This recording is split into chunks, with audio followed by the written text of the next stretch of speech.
Abra a sua Bíblia, primeira carta de Paulo aos Coríntios. Nós estamos continuando a nossa série expositiva. Esse é o segundo sermão na série expositiva na primeira carta aos Coríntios. Já falei para os irmãos não ficarem bravos comigo.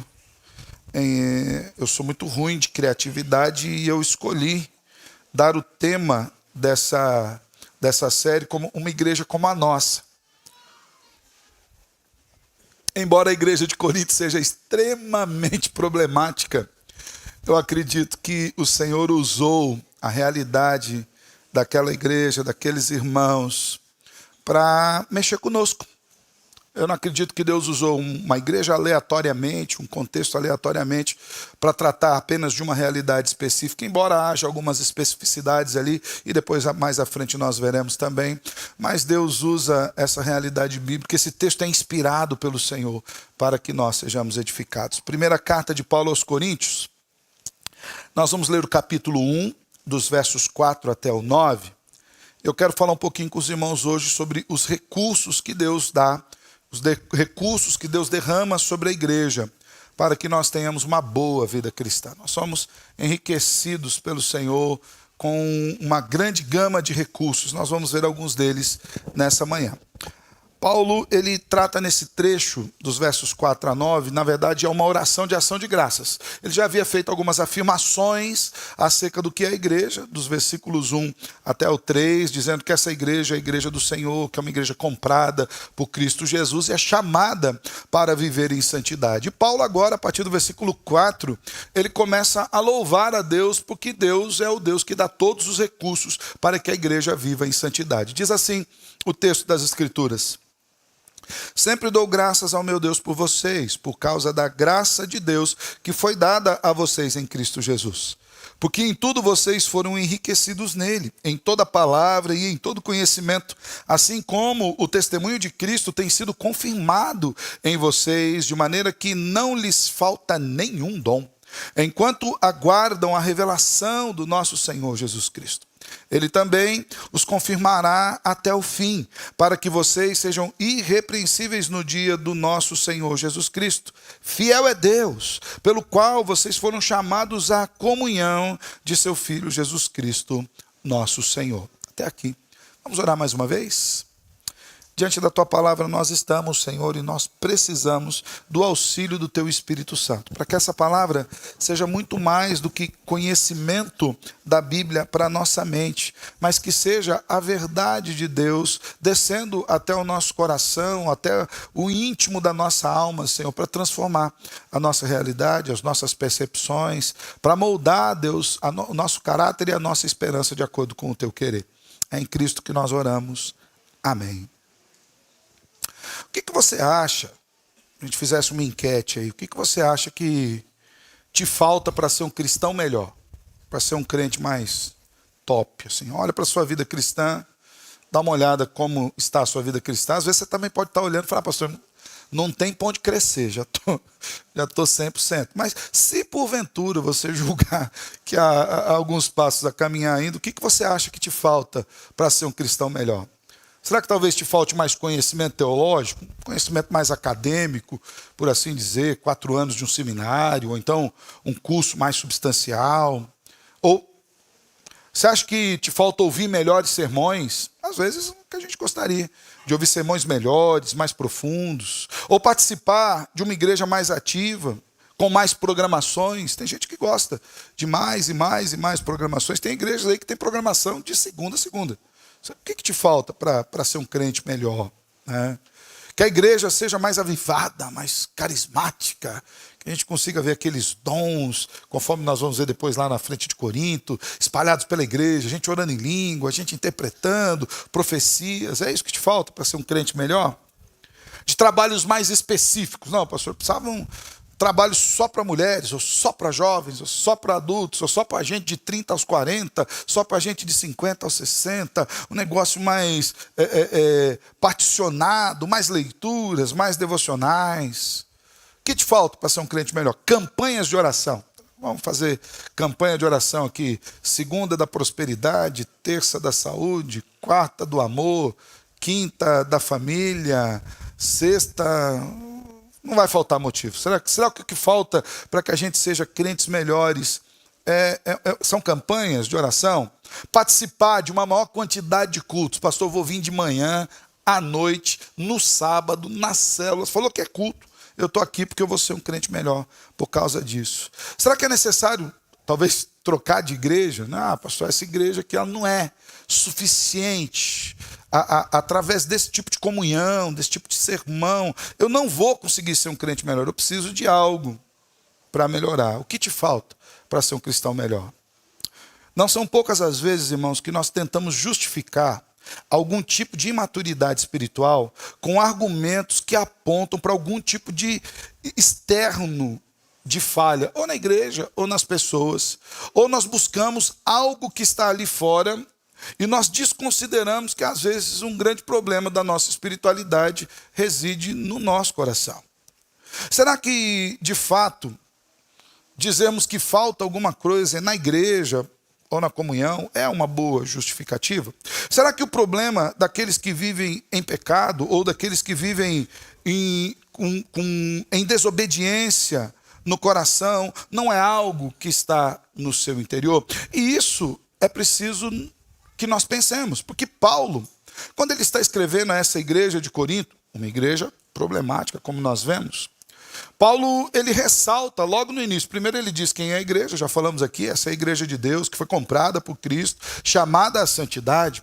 Mas Paulo, antes de exortar os irmãos, e antes de ensiná-los nas suas debilidades, Paulo deixa bem claro que a causa para aquela igreja estar como ela estava não era nenhum tipo de falta de recurso externo. Como nós já vimos, a igreja de Corinto era uma comunidade extremamente problemática, mesmo sendo igreja de Deus, mesmo tendo seus membros salvos por Cristo Jesus, mesmo chamados à santificação. Mas a igreja de Corinto experimentava problemas como divisões, falta de sabedoria, imaturidade espiritual. Paulo, inclusive, ele nem usa o termo imaturidade espiritual, ele fala carnalidade. Ele é mais duro que a gente, né? Eu acho que Paulo, se fosse procurar para ser pastor de igreja hoje, ele ia ter uma dificuldade. Ou ele ia ter que abrir uma comunidade particular com poucos membros, ou ele ia ter uma dificuldade, né? Se ele fosse presbiteriano, ele ia penar aqui no nosso meio aqui, né? A igreja tinha problemas ministeriais, a igreja confiava mais no mundo do que em Deus, tinha problemas éticos, problemas morais, imoralidade sexual, inclusive entre os familiares, havia litígio, problemas, divórcio, falta de discernimento espiritual. Nós estamos vivendo aqui um momento interessante aí, né? Nós estamos no período das festas juninas, né? E todo mundo pergunta, pastor, pode ir à festa junina? A igreja de Corinto lidava com isso da pior maneira possível. Comia tudo quanto é tipo de comida sacrificada a ídolos, não estava preocupado se havia algum cunho espiritual atrás dessas coisas, ou seja, era uma igreja que não tinha o discernimento do que fazer, uma igreja idólatra. Tinha dificuldades, inclusive, com a autoridade do próprio apóstolo Paulo. A segunda carta, o apóstolo Paulo escreve quase que como uma defesa. Havia problemas no culto daquela igreja. Os irmãos tinham dificuldade de compreender a ceia do Senhor. Havia problemas com o uso dos dons daquela igreja, porque os dons eles não estavam sendo usados para a edificação do corpo, mas estavam sendo usados para usufruto próprio. Olha, eu tenho e você não tem. Sabe aquele negócio de criança, sabe? Eu tenho e você não tem. O meu é melhor do que o seu. O meu dom é mais bonito, o meu dom é mais chamativo. As pessoas veem mais isso. A igreja tinha dificuldade de entender o amor. A igreja tinha dificuldade de crer na ressurreição de Cristo. Ou seja, a igreja é uma congregação de pecadores, antes mesmo de ser uma congregação de santos. Mas mesmo quando ela tem essa reputação que tinha a igreja de Corinto, isso acontecia não porque Deus houvesse deixado aqueles irmãos à mercê de si mesmos, mas porque aqueles irmãos com o seu coração caminharam nesse sentido.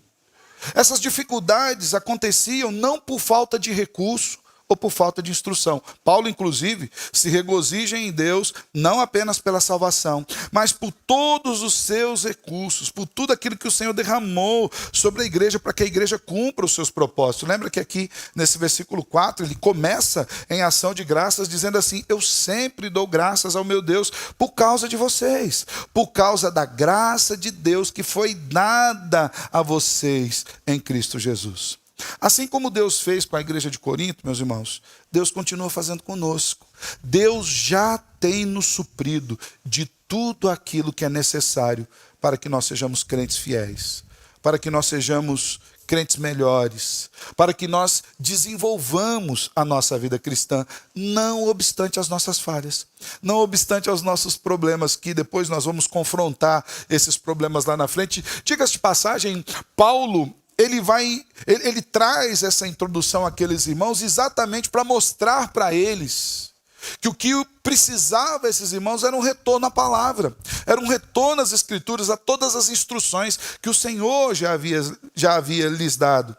E assim, irmãos, nós também precisamos perceber que Deus já tem derramado todos os recursos para que nós sejamos crentes melhores. Nós não precisamos de nenhum tipo de novidade, não precisamos de nenhum tipo de espetáculo, não precisa do pastor vir vestido aqui de Homem-Aranha, de Batman, você não precisa de luzes, de fumaça, de pintar a parede de preto. Se pintar a parede de preto tem uns que infartam, né?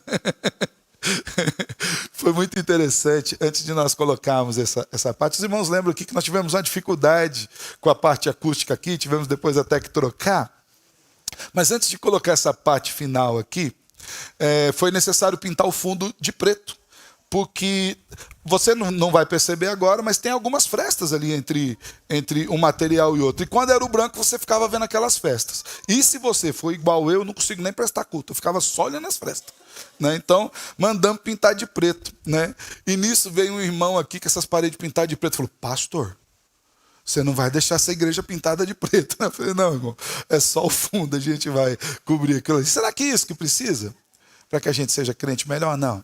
O Senhor já derramou todos os recursos para nós. Vejamos alguns desses recursos. E Paulo deixa claro. Primeiro, ele diz que a igreja está enriquecida na graça de Cristo. Olha só, irmão, que recurso precioso. A igreja já está enriquecida na graça de Cristo. Versículos 5 até o 7, Paulo diz assim: porque em tudo vocês foram enriquecidos nele, em toda palavra e em todo conhecimento, assim como o testemunho de Cristo tem sido confirmado em vocês, de maneira que não lhes falta nenhum dom, enquanto aguardam a revelação do nosso Senhor Jesus Cristo. Nós fomos enriquecidos em tudo. Alguns comentaristas dizem que Paulo usou esse termo enriquecer não por um acaso. Muito provavelmente a igreja de Corinto era uma igreja muito abastada. Corinto era uma cidade portuária, uma cidade muito importante, e muitos daqueles crentes que ali estavam eram crentes abastados, que talvez tivessem aquela mesma ideia da igreja lá apocalíptica, né? Eu estou farto, não preciso de nada, eu tenho boas roupas, eu tenho uma boa visão, aqui está tudo pronto. Ao que o Senhor diz: olha, eu recomendo que você compre a roupa de mim, eu recomendo que você pega do meu colírio para abrir os seus olhos, porque você é cego, pobre, nu. Diante de mim, as suas riquezas não são nada. Alguns comentaristas dizem que Paulo usou esse termo enriquecer, não de maneira fortuita, mas exatamente para mostrar para aqueles irmãos que havia uma riqueza muito maior do que aquela que eles poderiam angariar com as suas próprias mãos. Enriquecer aqui tem o sentido de ser suprido, mas não em riquezas humanas, em riquezas espirituais. A palavra que ele usou aqui, específica, denota riqueza espiritual. Quando Paulo escreve porque em tudo vocês foram enriquecidos nele, ele não está se referindo especificamente às posses, ainda que alguns ali fossem prósperos, mas Paulo chama a atenção para os tesouros espirituais que nós já recebemos em Cristo Jesus. Deus tem incontáveis riquezas, irmãos, derramadas sobre nós. Quando você abre a carta de Paulo à igreja de Éfeso, você vê que Deus já nos elegeu desde antes da eternidade, já derramou toda sorte de bênçãos espirituais sobre a nossa vida em Cristo Jesus. A igreja tem potencialmente todos os dons espirituais em sua vida e deve esperar em oração que Deus nos conduza ao crescimento. Por que nós somos uma comunidade? Porque Deus resolveu espalhar os seus dons sobre nós.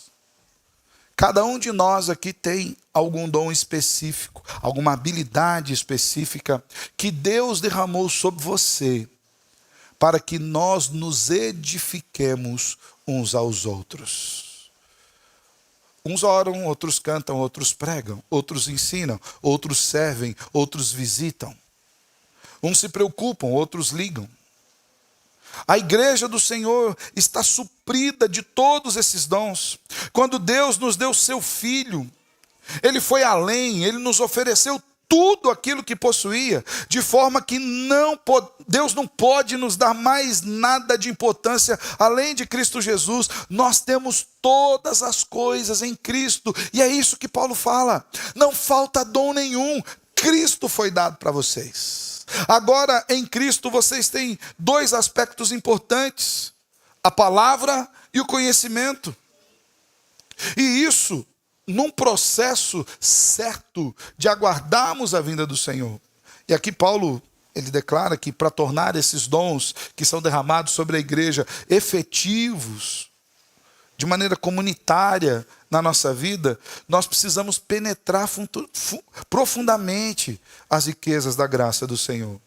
E Paulo diz que esses dons serão exercidos enquanto nós aguardamos a revelação plena do Senhor Jesus. Até que Jesus volte, nós nos enriquecemos com esses dons. E como é bom, irmãos, ver a igreja toda trabalhando, ver a igreja toda unida para o bem comum.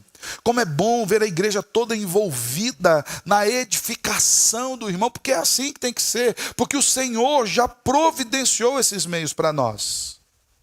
Quando Paulo fala da esperança em Cristo Jesus, essa esperança tem dentro de si o próprio incentivo para nós levarmos adiante uma vida cristã, porque Deus já nos supriu de todas as coisas.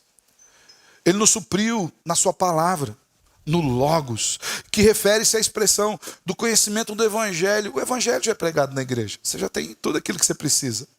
Não apenas o Evangelho, mas o próprio Cristo está presente na igreja. É verdade que o Evangelho, ele molda a nossa mente, o nosso coração e leva a nossa boca a confessar o conhecimento espiritual que habita no nosso coração. Isso nós já temos. Você tem o Evangelho sendo pregado livremente para você, e Deus nos faz mais. Ele enriquece a nossa mente com o conhecimento do Evangelho, que gera em nós sabedoria, no sentido de aprendermos do Evangelho e conseguimos praticá-lo no dia a dia. É Deus quem nos habilita, é a graça de Deus que faz com que nós não apenas venhamos a ouvir o Evangelho, não apenas sejamos salvos pelo Evangelho, mas também vivamos por meio desse Evangelho diariamente.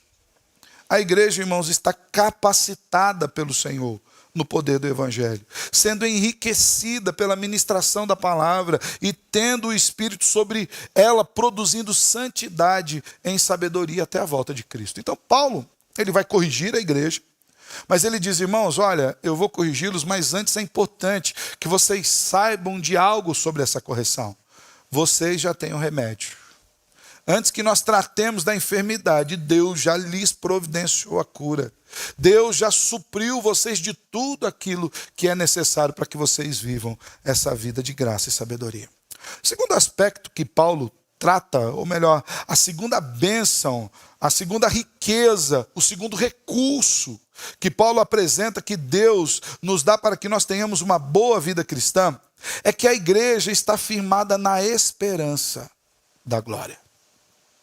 A igreja não apenas recebeu um recurso para a vida aqui, de maneira que nós temos o Evangelho, de maneira que nós somos enriquecidos no conhecimento, de maneira que nós não apenas ouvimos o Evangelho, mas conseguimos viver esse Evangelho de maneira prática. Mas Deus providenciou um recurso maravilhoso, que é a esperança futura. A igreja não vive com os olhos calcados, ou melhor, firmados nas coisas terrenas. Glória a Deus por isso. Esse mundo é vil. nós estamos aí vendo mais uma guerra.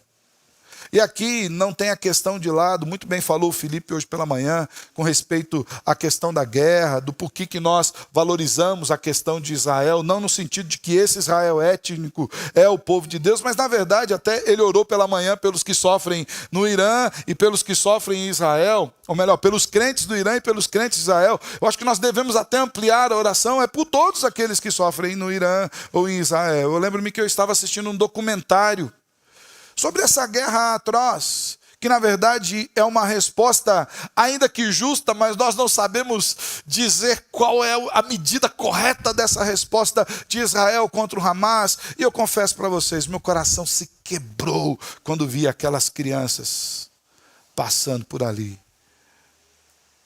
Um lado precisa atacar para acabar com os terroristas. Do outro lado, terroristas se escondem das maneiras mais difíceis. E no meio disso, crianças morrendo.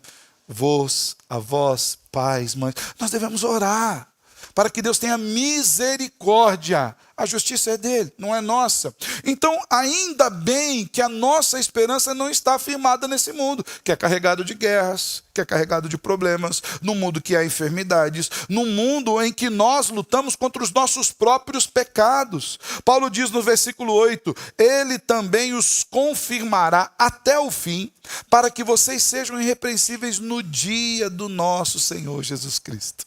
Olha só, Paulo diz, olha, Deus providenciou para vocês todos os recursos. Vocês têm o Evangelho, a palavra de Deus, vocês podem viver esse Evangelho, vocês são enriquecidos no conhecimento, mas percebam, mais do que isso, vocês têm uma esperança firme. A vida de vocês está firme no Senhor. Uma das coisas que fortalece a vida da igreja, irmãos, é onde a nossa esperança está firmada. É isso que vai fazer uma grande diferença em nós. Você quer reconhecer um crente fiel? Esteja com ele no leito da morte. Aí você vai ver se ele está ali com esperança ou desespero. Eu já falei para os irmãos que eu louvo a Deus pelo testemunho que alguns dos nossos irmãos, enquanto estavam indo encontrar-se com o Senhor, deram. Testemunho vívido de eu estou indo para o lugar de onde eu tinha que ir mesmo. Enquanto nós aqui estamos sofrendo, eu aguardo essa esperança. Então, uma das coisas que fortalece a igreja é o lugar onde a sua esperança está depositada. O apóstolo Paulo afirma que a esperança da igreja está firmada e a nossa esperança está firmada também em Cristo Jesus. A nossa esperança tem um lugar. Paulo diz isso, olha, ele vai confirmar vocês até o fim, para que vocês sejam irrepreensíveis lá naquele dia. Veja bem, quando Paulo usa o termo os confirmará até o fim, ele está encorajando os irmãos, tanto aqueles seus primeiros leitores, quanto a mim e a você e a igreja de Cristo espalhada por toda a terra, trazendo uma segurança de que Deus, que tinha começado, ou melhor, que já começou uma boa obra de graça em nós, ele vai continuar essa obra. E o alvo da nossa confiança é que Deus vai completar a obra. Deus não vai nos abandonar no meio do caminho. A igreja tem problemas? Tem. Tem dificuldades? Tem. Mas Deus continua cuidando da igreja. Paulo vai ser duro mais para frente aqui, tratando com os irmãos. Mas ele já diz para os irmãos, o Senhor, aquele que os salvou, aquele que os chamou para uma vida de santidade, aquele que os supriu de todos os recursos, não os abandonará. Ele continua com vocês. Ele confirma na vida de vocês aquilo que ele fez. Aqui, irmãos, há uma certeza da ação constante de Deus sobre a vida da igreja. Deus não abandona a igreja, é por isso que a gente está aqui. Deus não abandona a igreja, é por isso que até mesmo por meio de pecadores o evangelho é pregado e gente converte, e gente congrega, e a igreja perdura. Porque Deus não abandona a igreja nem um dia. Confirmar aqui, o termo original para confirmar aqui, é assegurar que o evangelho tenha efeito até a consumação dos tempos. Paulo está dizendo assim, o Deus que salvou vocês, manterá vocês salvos, apesar de vocês. não depende de vocês. Paulo vai dizer isso depois aos Romanos, né? Não depende de quem quer, não depende de quem corre, depende de Deus usar a sua misericórdia. E aqui Paulo está dizendo, Deus está usando a sua misericórdia sobre a vida de vocês. Existe um fim último, irmãos, para as nossas vidas. No Antigo Testamento, a frase, o dia do Senhor, aparece várias vezes. Ali, no Antigo Testamento, e aqui Paulo usa esse termo, ele diz que Deus vai confirmar vocês, para que vocês estejam irrepreensíveis lá no dia do Senhor. Então, haverá um dia em que nós nos encontraremos com Cristo, e naquele dia nós estaremos irrepreensíveis. Esse termo, esse conceito de dia do Senhor, é um conceito que vem do Antigo Testamento. O dia do Senhor no Antigo Testamento era o dia no qual os judeus esperavam que Deus interviria, irrompendo diretamente na história.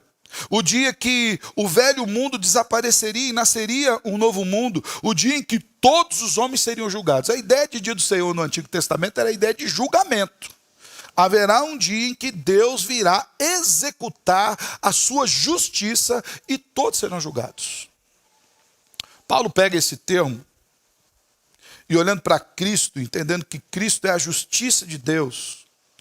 E agora ele toma esse termo com essa ideia de Cristo Jesus no coração, apontando que o dia do Senhor é o dia de Jesus, é o dia do encontro.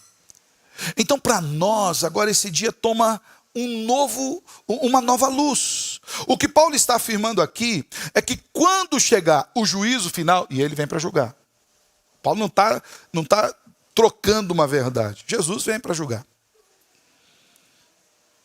Ele vai vir e hoje ele é o nosso advogado fiel e ele virá como um juiz para julgar todas as nações. Porém, para nós, para aqueles que estão salvos, o dia do Senhor Jesus Cristo é o dia em que nós estaremos diante dele para o grande encontro.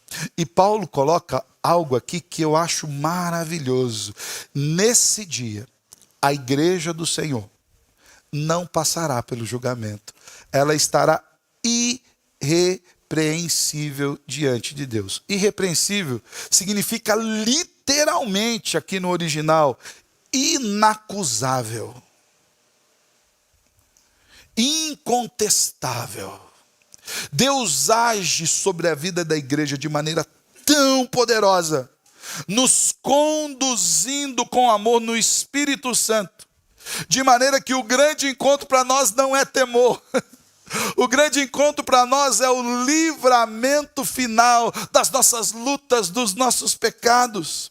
E Deus nos conduzirá. Paulo é claro dizendo, olha, Ele confirmará esse evangelho que Ele derramou sobre vocês até o final. Vocês não precisam ter medo que vocês não se perderão do evangelho. Aqueles que estão em Cristo, aqueles que de fato foram alcançados pelo evangelho.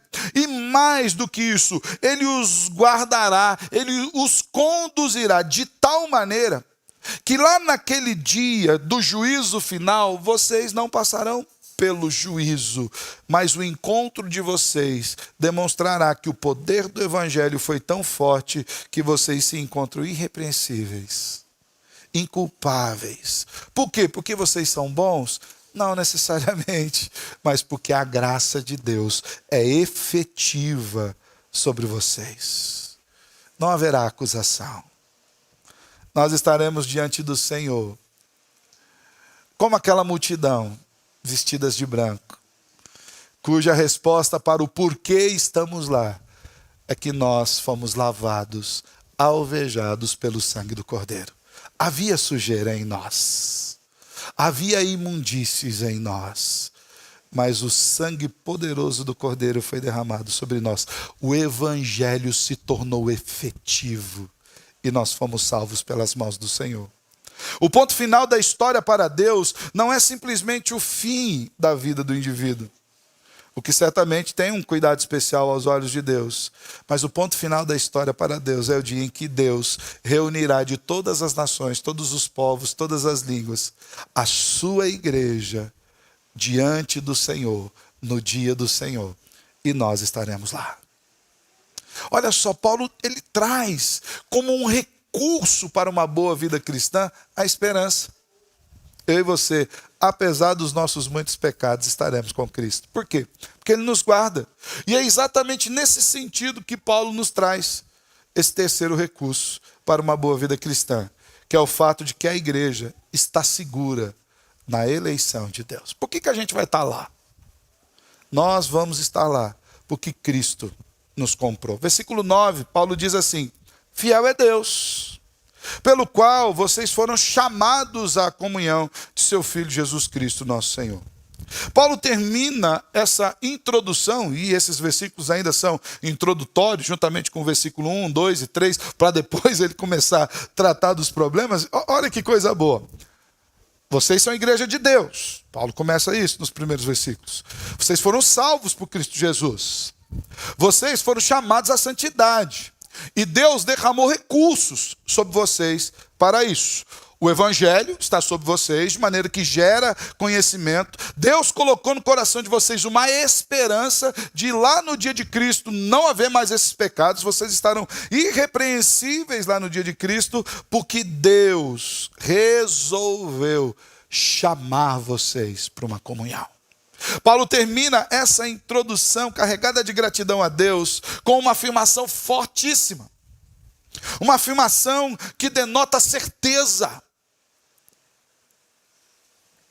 Uma afirmação que fortalece a esperança. Ele diz: fiel é Deus.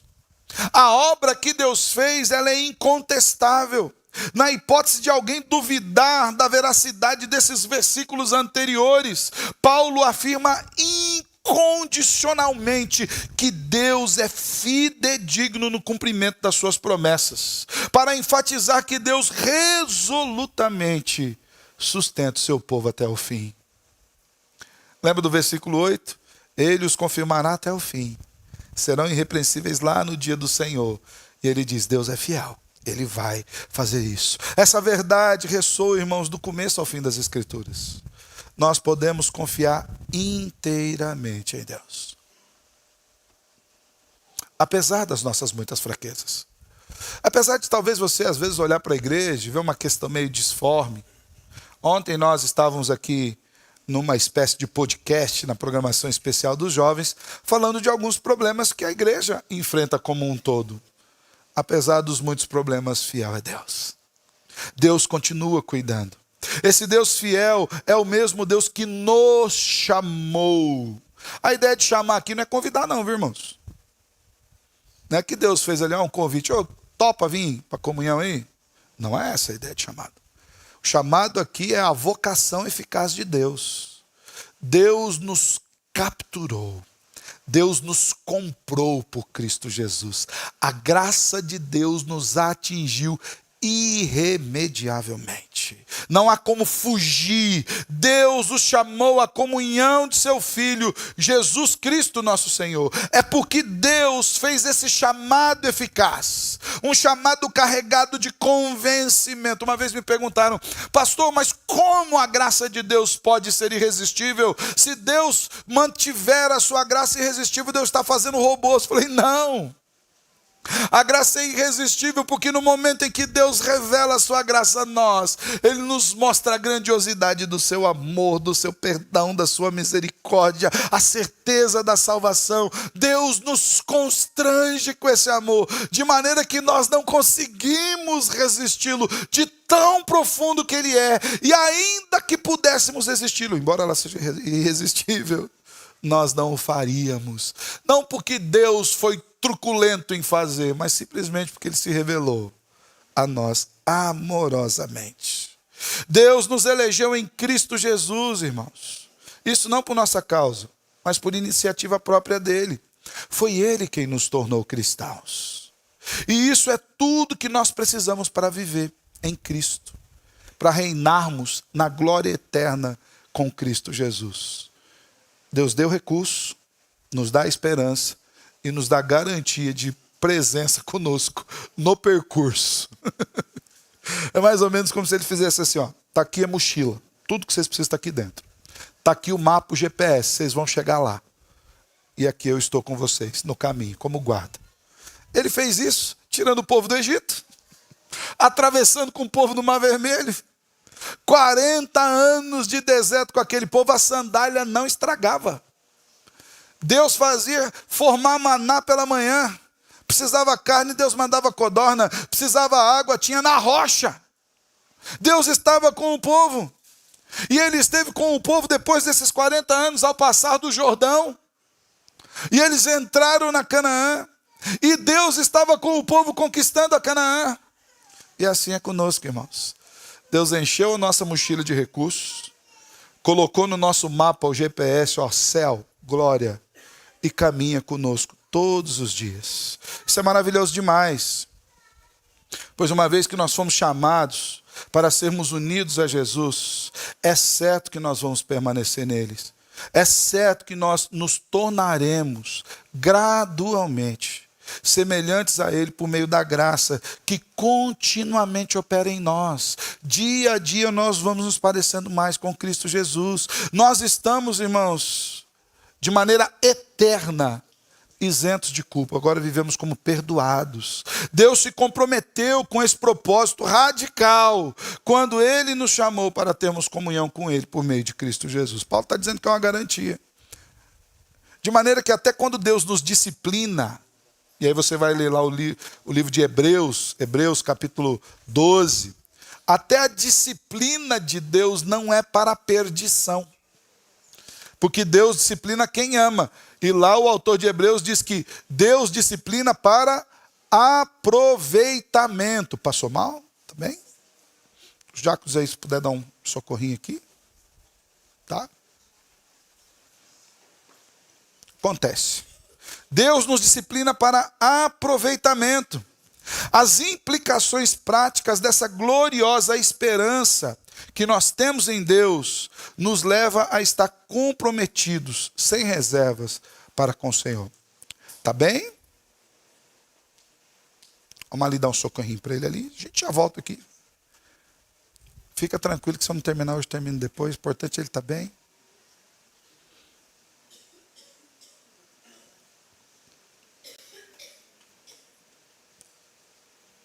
Baixou a pressão dele? Como é que está aí, Mateus? Quer levar ele ali no fundinho? Joia.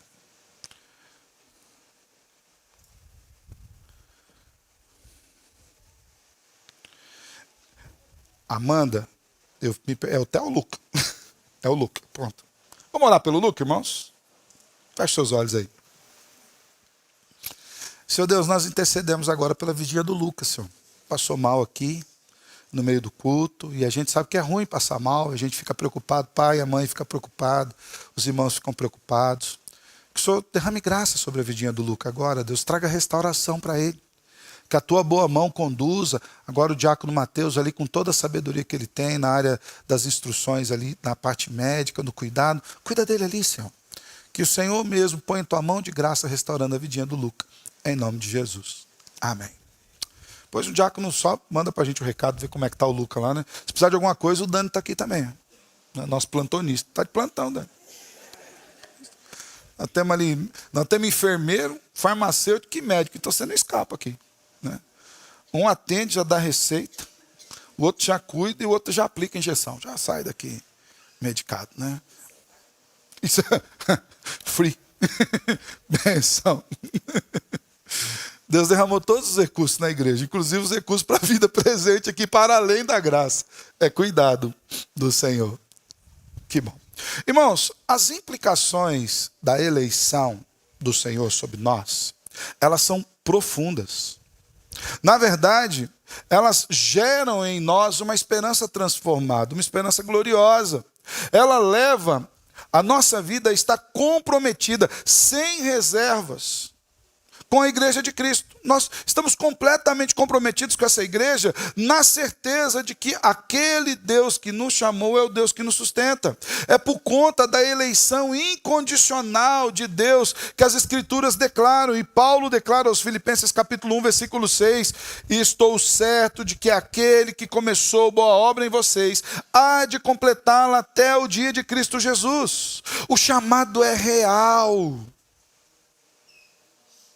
E ele de fato capacita o crente a ter uma verdadeira comunhão com Cristo. E essa comunhão gera a vida de santidade, na qual os cristãos são confirmados, corpo e alma, na presença do Senhor. Dr. Charles Hodge, ele descreve esse acontecimento como a comunhão que compreende união e participação. Deus nos chama para si, de maneira que agora, unidos a Ele, participamos ativamente da vida do corpo de Cristo. Todos os recursos foram derramados sobre nós. O que tem faltado, então, para que nós sejamos cristãos melhores? Deus já nos supriu de tudo aquilo que nós precisamos, de tudo aquilo que é mais precioso, do melhor remédio. Já há graça suficiente, já há esperança firme, já há eleição eterna do Senhor sobre nós. Quando Jesus estava nos seus últimos momentos ali, um pouco antes dele ir para o Getsêmani, da oração, últimos instantes ali, antes dele ser preso e ser crucificado, ele fez uma pequena conferência ali com os seus discípulos, diante das adversidades que viriam para frente. Então, os discípulos agora iam ter que viver sem a presença física de Jesus. Jesus seria preso. Você imagina a cena, de repente vê o Salvador sendo preso, depois sendo açoitado, julgado. A cena, a circunstância era tão dura que nós não temos a presença de pelo menos 11, ou melhor, não temos a presença de 11 dos apóstolos na crucificação. Ali só tinha João.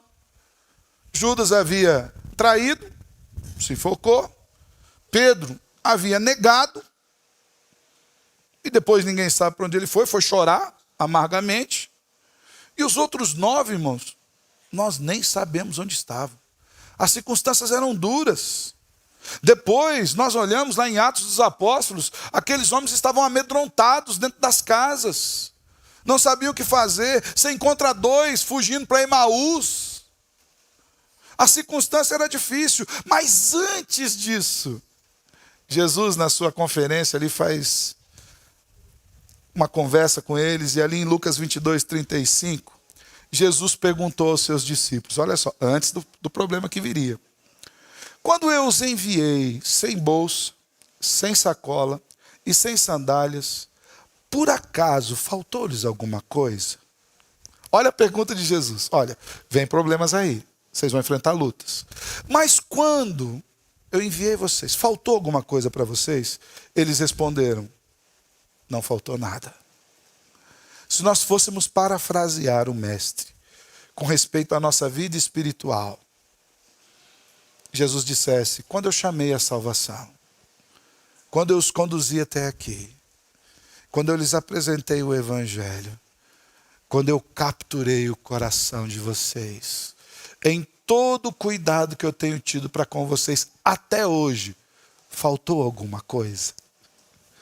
A nossa resposta sincera deveria ser a mesma. Não.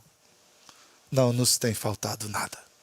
E não nos tem faltado nada. Por isso, irmãos, não negligencie os recursos que o Senhor nos tem dado. Faça bom uso da palavra e do conhecimento que você já recebeu do Evangelho. Deus já derramou isso sobre nós.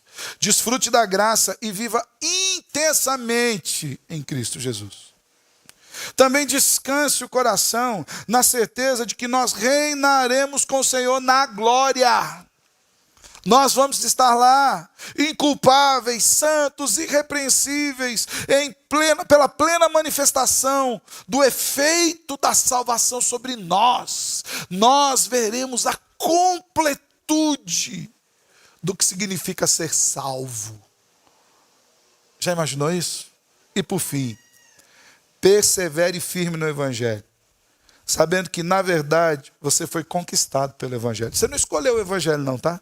Quer te desanimar não, ou acabar com a sua ideia de empoderamento. Hoje tem esse negócio de empoderamento, né? Não haverá empoderamento dos crentes.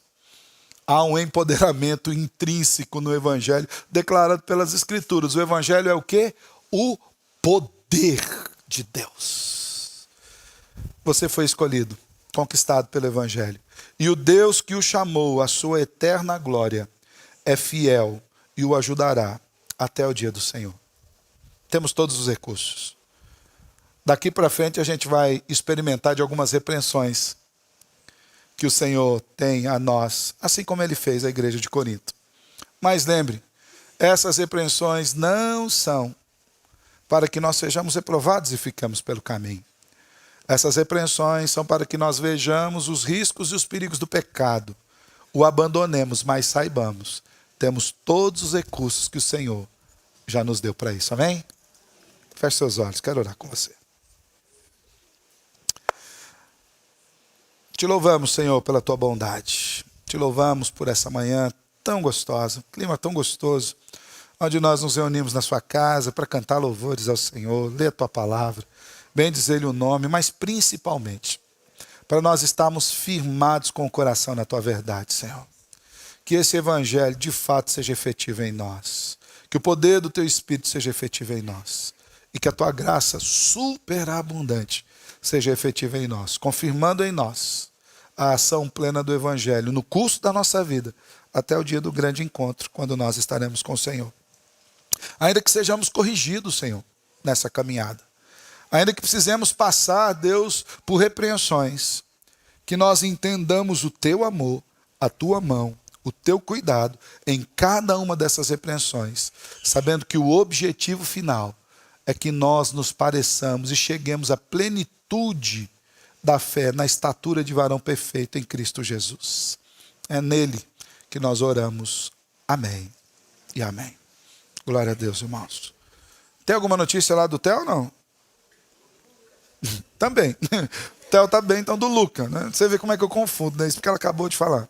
Mas se tiver uma notícia, traz pra gente, só pra gente ter uma... Tá bom? Graças a Deus. Louvado seja Deus. Tá? Passar alguns rápidos avisos, irmãos. Quero agradecer aos nossos visitantes. Alguém nos visita hoje pela primeira vez? Tem alguém pela primeira vez? Então você que vem pela segunda, terceira, você que nos visita, é sempre muito bem-vindo. Uma alegria tê-lo conosco. Lembrar, dias 3, 4 e 5, nós temos o curso de aconselhamento aqui na igreja. Começa na quinta noite, quinta 7h30, vai até às 10. Sexta, 7h30 até às 10. E no sábado, à tarde e à noite. Então, você que não se inscreveu, eu preciso que você se inscreva até hoje.